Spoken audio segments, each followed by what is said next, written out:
I guess I'm having a problem understanding the logic behind the resistance to medical marijuana across the United States. I hear that Congress is having a meeting to discuss it, and I'm not sure I get it at all.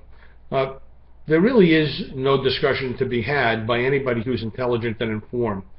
First of all, we need to compare medical marijuana, its risks and benefits, to those from prescription products, whether it is opiates that we frequently talk about, analgesics, pain medication that could addict and kill, and always addicts, and sometimes kills. And we need to compare it to drugs like Cymbalta, which is an antidepressant, an SSNI, that is used because it seems to block the feeling of pain. Yet when you try to withdraw from that drug, you get what many patients describe as zingers going through their heads, things going through their head. And it's very, very difficult. It has a lot of long-term side effects. It's extremely expensive. I don't get the idea of anybody being concerned about the addictive quality for a tiny number of people of medical marijuana, if that's at all true at all. I'm not sure that I necessarily believe it.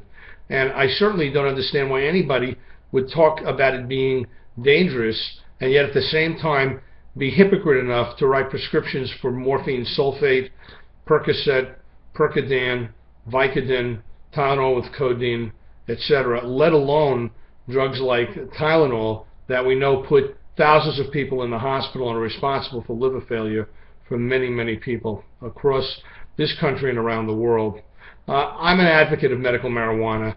I think that there are benefits, and I think that there are some drawbacks.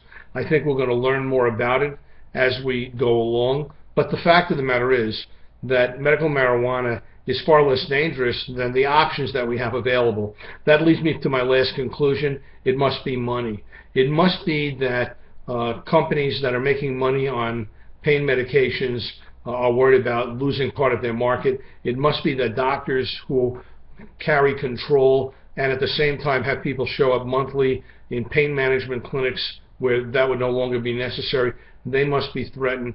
And of course, we always have a large contingent of ignorant people in the United States who assume that things are bad because that's what we thought years ago. They still think that the world is flat.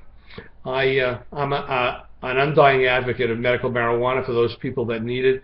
I have used it with a number of my patients, seniors, adults, and adolescents, and I found that when it's appropriately used, monitored, and when it's really indicated to help people with human suffering, whether it's multiple sclerosis or spasms, seizures, pain management, etc., I have found it to be an extraordinary asset and tool for me in my prescribing capability, and I highly recommend that you, if you're a patient or if you're a physician, that you consider the wonderful things that this product can do.